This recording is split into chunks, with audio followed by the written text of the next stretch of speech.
अस्सलाम वालेकुम students.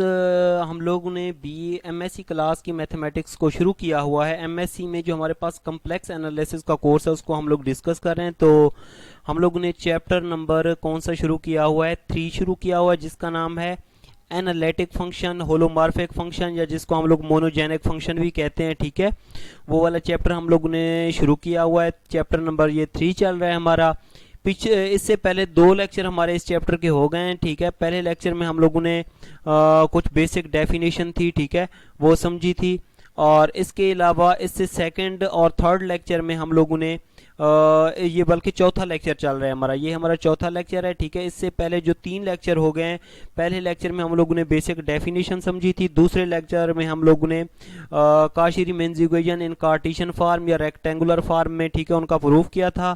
Third lecture में हम लोगों ने बेटा प्रूफ किया था कि Cauchy Riemann's equation in polar form, ठीक है, वो रिजल्ट मतलब हम लोगों ने वो प्रूफ किया था। ठीक है, अब हम लोग क्या करते हैं कि कुछ हमारे पास फंक्शन दिए हुए हैं, ठीक है, उनको हम लोग चेक करते हैं कि ये फंक्शन जो हैं एनालिटिक हैं या नहीं है। ये हम लोगों ने क्या करना है, चेक करना है। ठीक है, तो 3-4 एग्जांपल मैं आप लोगों को सॉल्व करवा देता हूं। ठीक है, 3-4 आप लोगों ने खुद इसी मेथड से देख के आप लोगों ने करनी है। नोट्स मैं आप लोगों को व्हाट्सअप कर दूंगा। ठीक है, तो आप लोगों ने खुद भी ट्राई करना है। ठीक है, आप लोगों के जिम्मे लगा दूंगा। मैं मेथड आप लोगों को समझा देता हूं कि किस तरीके से आप लोगों ने सॉल्व करना है।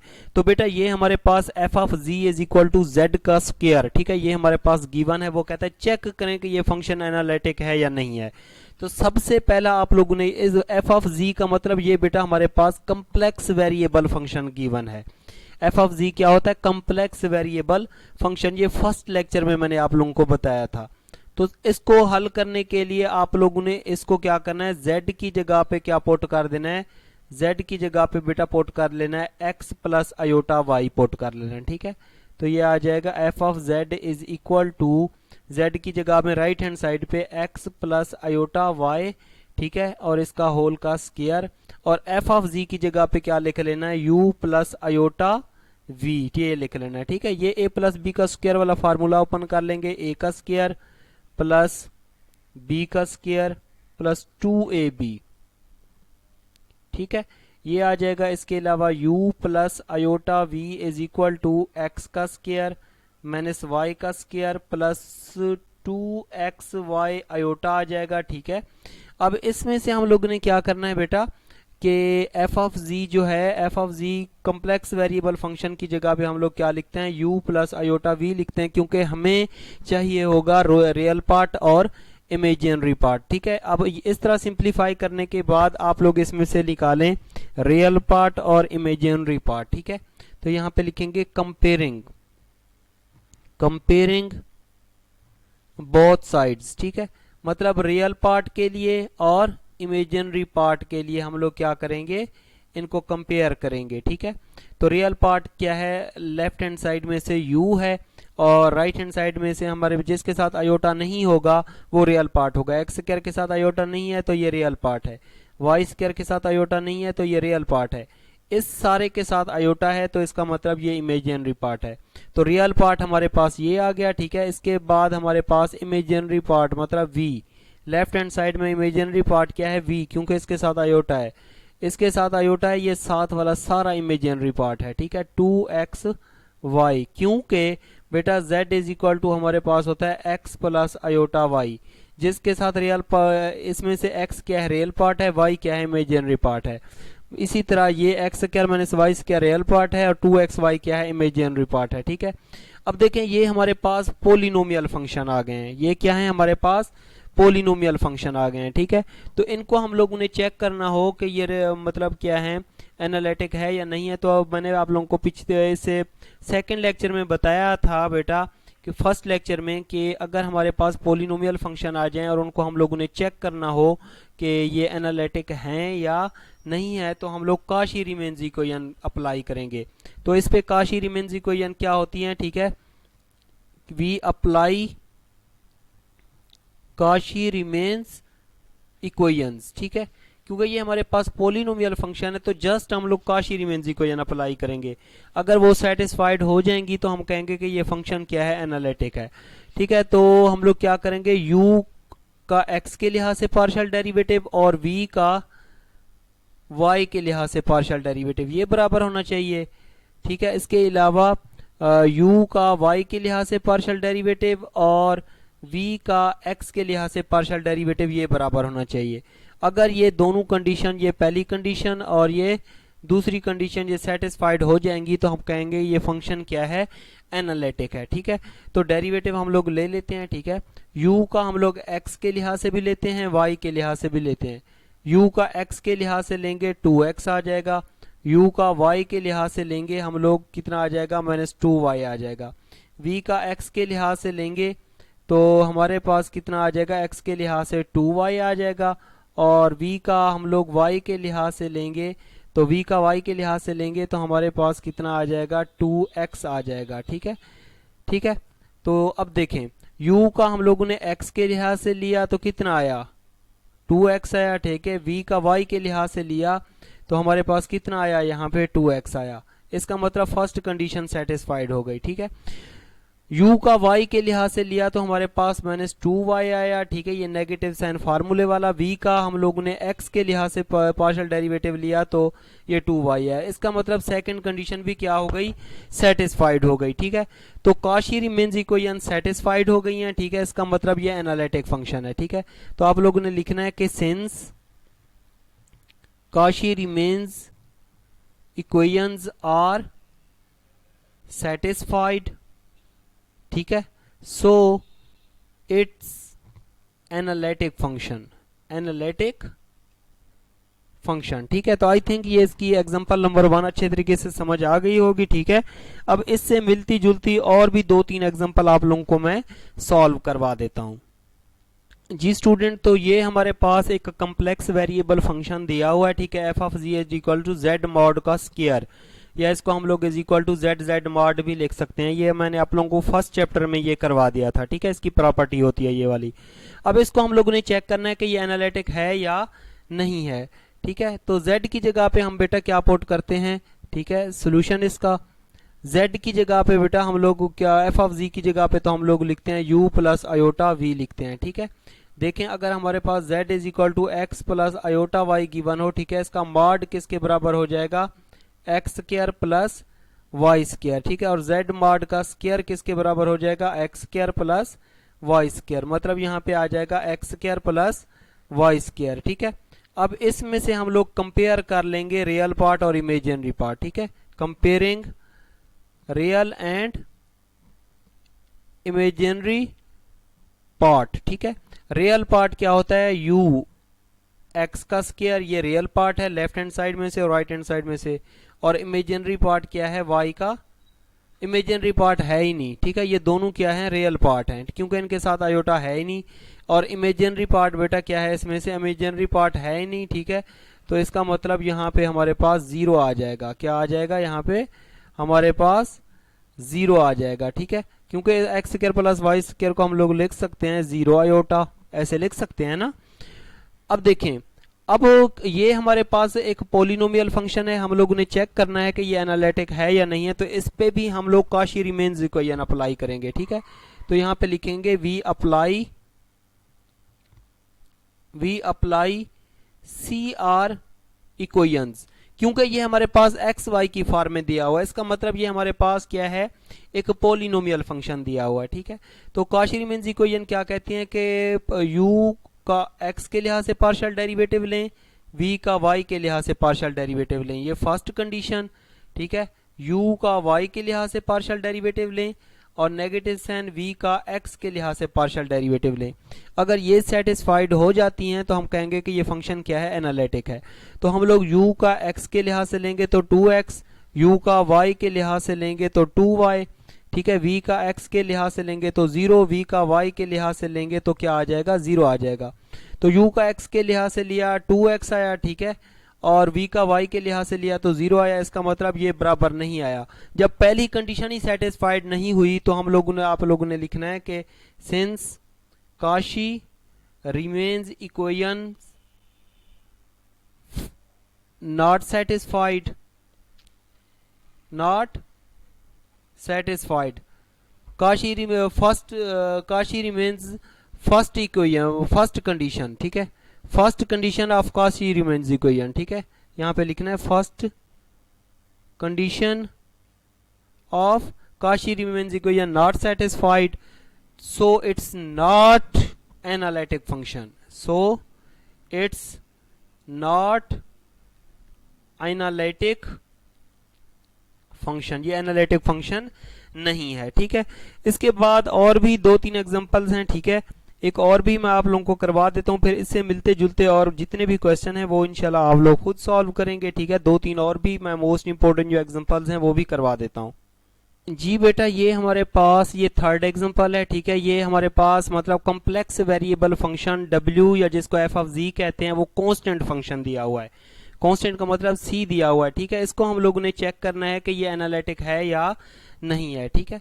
तो इसका सोल्यूशन f ऑफ z की जगह पे बेटा हम लोग पुट कर लेते हैं u प्लस आयोटा v, ठीक है। कांस्टेंट का मतलब यहाँ पे c लिख लो, ठीक है। इस c कांस्टेंट फंक्शन को हम लोग ऐसे भी लिख सकते हैं c1 plus iota c2, c1 plus iota c2, ठीक है। इसमें से रियल पार्ट क्या होगा, ठीक है। यहां पे लिखेंगे comparing real and imaginary part, ठीक है। रियल पार्ट बेटा क्या होगा, u is equal to c1 होगा, ठीक है। और इमेजिनरी पार्ट क्या होगा, v is equal to c2। तो u का हम लोग x के लिहाज से पार्शियल डेरिवेटिव लेंगे 0, y के लिहाज से पार्शियल डेरिवेटिव लेंगे 0, क्योंकि यहाँ पे राइट हैंड साइड पे कांस्टेंट फंक्शन है ना। कांस्टेंट फंक्शन का डेरिवेटिव 0 होता है। v का x के लिहाज से लो 0, v का y के लिहाज से लो क्या आ जाएगा, 0 आ जाएगा, ठीक है। जब भी कांस्टेंट फंक्शन आ जाए तब भी हम लोग Cauchy Riemann इक्वेशन अप्लाई करते हैं, ठीक है। और उसको चेक करते हैं कि ये एनालिटिक है या नहीं है। तो अप्लाई Cauchy Riemann इक्वेशंस, ठीक है। तो u का x के लिहाज से पार्शियल डेरिवेटिव मतलब u ऑफ x बराबर होना चाहिए y के लिहाज से पार्शियल डेरिवेटिव मतलब v ऑफ y के, ठीक है, v ऑफ y के। तो देखें u का x के लिहाज से पार्शियल डेरिवेटिव और v के y के लिहाज से पार्शियल डेरिवेटिव ये दोनों बराबर आए, ठीक है। इसका मतलब ये फर्स्ट कंडीशन इसकी सेटिस्फाइड हो गई, ठीक है। u का y के लिहाज से पार्शियल डेरिवेटिव, ठीक है, और v का x के लिहाज से पार्शियल डेरिवेटिव। u का y के लिहाज से पार्शियल डेरिवेटिव इसको हम लोग ऐसे भी लिख सकते हैं partial u over partial y, ऐसे लिख सकते हैं। मतलब ये 0 आ गया, ठीक है। माइनस v का x के लिहाज से पार्शियल डेरिवेटिव लेंगे माइनस 0 वैसे 0 के बराबर होता है, ठीक है। तो दूसरी कंडीशन भी क्या आ गई है, इसकी सेटिस्फाइड हो गई है, ठीक है। तो इसका मतलब ये हुआ कि जो कांस्टेंट फंक्शन होता है वो हमेशा एनालिटिक फंक्शन होता है, ठीक है। तो आप लोगों ने लिखना है कि since Cauchy Riemann equations satisfied, ठीक है, satisfied, so constant function is analytic function, ठीक है। तो कांस्टेंट फंक्शन जो भी होता है वो एनालिटिक फंक्शन होता है, ये आप लोगों को समझ आ गया, ठीक है। इसके अलावा और भी एक मैं आप लोगों को ट्रिग्नोमेट्रिक फंक्शन वाली कोई एग्जांपल करवा देता हूं, ठीक है, कि उसको हम लोग कैसे सॉल्व करते हैं। ट्रिग्नोमेट्रिक फंक्शन की कोई मतलब एग्जांपल करने से पहले एक आप लोगों को बेसिक एग्जांपल ये समझा देता हूं, ठीक है। इसको हम लोग ने चेक करना है कि ये एनालिटिक है या नहीं है। तो हम लोग क्या करते हैं कि इसका सोल्यूशन करते हैं, ठीक है। f ऑफ z की जगह पे क्या आप लिखेंगे u प्लस आयोटा v, ठीक है। z की जगह पे क्या लिखते हैं x प्लस आयोटा y, और इसका कॉन्जुगेट ले लेंगे। कॉन्जुगेट क्या आ जाएगा, x माइनस आयोटा y, ठीक है। u प्लस आयोटा v आ जाएगा, ठीक है। इसमें से हम लोग कंपेयरिंग करेंगे रियल पार्ट और imaginary part, comparing real part and imaginary part, ठीक है।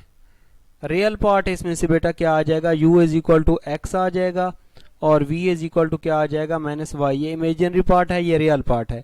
तो रियल पार्ट का x के, क्योंकि ये हमारे पास कोई पोलिनोमियल फंक्शन है, ठीक है। u का x के लिहाज से डेरिवेटिव लेंगे y 1, u का y के लिहाज से पार्शियल डेरिवेटिव लेंगे तो कितना आ जाएगा, 0 आ जाएगा, ठीक है। v का x के लिहाज से लेंगे 0 आ जाएगा, v का y के लिहाज से लेंगे तो माइनस 1 आ जाएगा, ठीक है। तो इस पे अप्लाई करेंगे हम लोग, अप्लाई Cauchy Riemann इक्वेशंस, ठीक है। Cauchy Riemann इक्वेशन क्या होती हैं कि u ऑफ x का derivative partial derivative v of y के बराबर आना चाहिए और u ऑफ y का बराबर आना चाहिए माइनस v ऑफ x के। तो u ऑफ x और u of v of y, इसका रिजल्ट क्या आया ये देखें, 1 और क्या आया, -1 आया, मतलब ये आपस में बराबर नहीं है। और इसी तरह u ऑफ y का रिजल्ट कितना आया, 0, माइनस v ऑफ x का कितना आया, 0 आया। ठीक है, सेकंड कंडीशन इसकी सेटिस्फाइड हो रही है। ठीक है, सेकंड कंडीशन इसकी सेटिस्फाइड हो रही है, फर्स्ट कंडीशन इसकी सेटिस्फाइड नहीं हो रही कॉची रीमैन्स इक्वेशन की। तो आप लोगों ने यही लिखना है लास्ट में कि first condition of Cauchy Riemann's equation are not satisfied. First condition of Cauchy Riemann's equations are not satisfied. ठीक है, so it's not analytic function.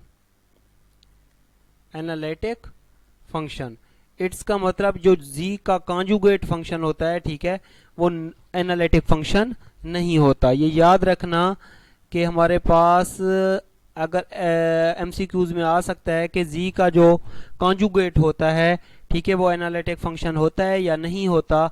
तो ये याद रखना कि ये फंक्शन एनालिटिक फंक्शन नहीं होता। ठीक है, अब हम लोग एक ट्रिग्नोमेट्रिक फंक्शन वाली एग्जांपल करते हैं। जी स्टूडेंट, ये हमारे पास कम्प्लेक्स वेरिएबल फंक्शन दिया हुआ है। ठीक है, इसको हम लोग ने चेक करना है कि ये एनालिटिक है या नहीं है। तो एफ ऑफ जी की जगह पे तो हम लोग यही लिख लेते हैं u प्लस आयोटा v। ठीक है, और यहाँ पे फार्मूला अप्लाई कर लेंगे, साइन अल्फा प्लस बीटा वाला फार्मूला क्या होता है, साइन अल्फा कॉस बीटा, ठीक है, plus cos alpha sign beta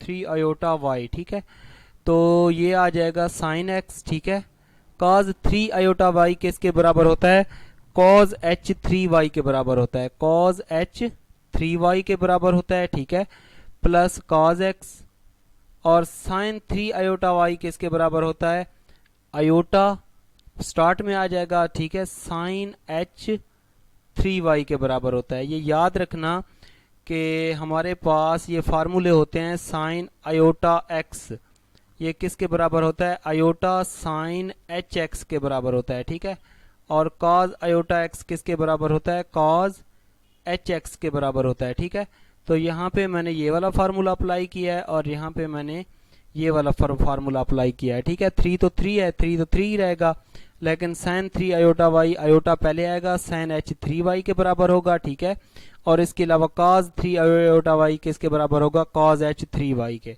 तो ये हमारे पास आ जाएगा u प्लस आयोटा v। इसमें से हम लोग निकाल लेते हैं रियल पार्ट और इमेजिनरी पार्ट निकाल लेते हैं। ठीक है, तो यहाँ पे लिखेंगे comparing real and imaginary part. ठीक है, रियल पार्ट और इमेजिनरी पार्ट। रियल पार्ट क्या है, u है, ठीक है, जिसके साथ आयोटा ना हो, तो इसके साथ और इसके साथ आयोटा नहीं है, तो ये आ जाएगा साइन x। ठीक है, और इसके अलावा cos h3y ये रियल पार्ट आ गया। इमेजिनरी पार्ट किसके बराबर आ जाएगा, cos x। ठीक है, और साइन h3y। ठीक है, ये आ जाएगा। अब हम लोगों ने क्या करना है, क्योंकि ये ट्रिग्नोमेट्रिक फंक्शन है, जब भी ट्रिग्नोमेट्रिक फंक्शन आ जाएं तो उनको चेक करना हो कि ये फंक्शन एनालिटिक है या नहीं है। तो हम लोग कॉची रीमैन्स इक्वेशन अप्लाई करते हैं। कौन क्या अप्लाई करते हैं, कॉची रीमैन्स इक्वेशन। ठीक है, तो यहाँ पे मैं लिख रहा हूं कि we apply Cauchy Riemann's equations. ठीक है, क्योंकि ये एक्स वाई की फॉर्म में है, मतलब कार्टेशियन फॉर्म में है या रेक्टेंगुलर फॉर्म में है, तो हम कॉची रीमैन्स इक्वेशन क्या वो कहते हैं कि u ऑफ x का डेरिवेटिव v ऑफ y के बराबर आना चाहिए, ये पहली कंडीशन। ठीक है, और u ऑफ y का रिजल्ट किसके बराबर आना चाहिए, माइनस v ऑफ x के। ठीक है, तो इसका हम लोग x के लिहाज से और y के लिहाज से पार्शियल डेरिवेटिव ले लेते हैं। इसका x के लिहाज से बेटा लेंगे तो x के लिहाज से लेंगे तो cos h3y ये कांस्टेंट है। ठीक है, cos h3y कांस्टेंट है। sin x का डेरिवेटिव किसके बराबर हो जाएगा, cos x के बराबर हो जाएगा। इसका हम लोग y के लिहाज से पार्शियल डेरिवेटिव लेंगे, u ऑफ y लेंगे, y के लिहाज से लेंगे तो sin x कांस्टेंट ठीक है। cos h3y का डेरिवेटिव किसके बराबर हो जाएगा, ये 3 स्टार्ट में आ जाएगा, sin h3y आ जाएगा, ठीक है, इसका डेरिवेटिव आ जाएगा। इसी तरीके से ये अब हम लोगों ने इस v फंक्शन का x के लिहाज से भी डेरिवेटिव लेना है और y के लिहाज से भी डेरिवेटिव लेना है। और फिर हम लोग क्या करेंगे, क्योंकि हमें चाहिए u of x u of y, ठीक है, u of x u of y v of x v of y, ये 4 वैल्यू हमें चाहिए होती हैं। इसलिए u का x के लिहाज से और y के लिहाज से पार्शियल डेरिवेटिव लें, v का x के लिहाज से और y के लिहाज से पार्शियल डेरिवेटिव लें। तो v का x के लिहाज से पार्शियल डेरिवेटिव लेंगे तो इसमें sin h3y कांस्टेंट रहेगा, ठीक है, cos x का डेरिवेटिव क्या आ जाएगा, माइनस sin x। v का y के लिहाज से पार्शियल डेरिवेटिव लेंगे तो cos x कांस्टेंट होगा, ठीक है, sin h3y का किसके बराबर हो जाएगा, cos h3y, ठीक है। अब हम लोग इसमें क्या करते हैं, पुट करते हैं। देखें ये वाला और ये वाला रिजल्ट देखें बराबर है आपस में, नहीं है, क्योंकि देख लें यहाँ पे cos x cos h3y है, लेकिन यहाँ पे माइनस, बल्कि ये वाला और ये वाला बराबर होने चाहिए, ठीक है, ये वाला और ये वाला बराबर होने चाहिए। पहली कंडीशन क्या है कि u ऑफ x का जवाब बराबर आना चाहिए v ऑफ y के, तो u ऑफ x का कितना आया गया, cos x cos h3y आया, ठीक है, और v ऑफ y का कितना आया, 3 cos x, ठीक है, cos h3y, ये आपस में बराबर नहीं है क्योंकि ये अलग, यहाँ पे 3 है, यहाँ पे 3 है ही नहीं, ठीक है। तो इसका मतलब ये हुआ, तो आप लोगों ने लिखना है कि since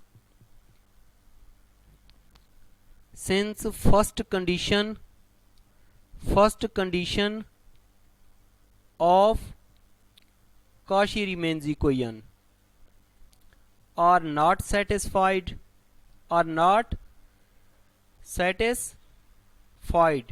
so f of z is equal to sin x plus क्या, कौन सा फंक्शन था हमारे पास, x plus 3 iota y, x plus 3 iota y is not analytic function, ठीक है। तो आई थिंक ये जितने भी क्वेश्चन करवाएं आप लोगों को अच्छे तरीके से समझ आ गए होंगे, ठीक है। इससे मिलते जुलते और 2-3 क्वेश्चन है वो मैं आप लोगों को व्हाट्सएप पे बता देता हूं कि कैसे आप लोगों ने खुद सॉल्व करने हैं, ठीक है। इंशाल्लाह नेक्स्ट लेक्चर में हम लोग पढ़ेंगे कि हार्मोनिक फंक्शन या पोटेंशियल फंक्शन क्या होता है, ठीक है, और उसमें से हम लोग हार्मोनिक कॉन्जुगेट कैसे फाइंड आउट करते हैं, इंशाल्लाह उसके ऊपर डिस्कस करेंगे। अपना ख्याल रखिएगा, दुआओं में याद रखिएगा। अल्लाह हाफिज।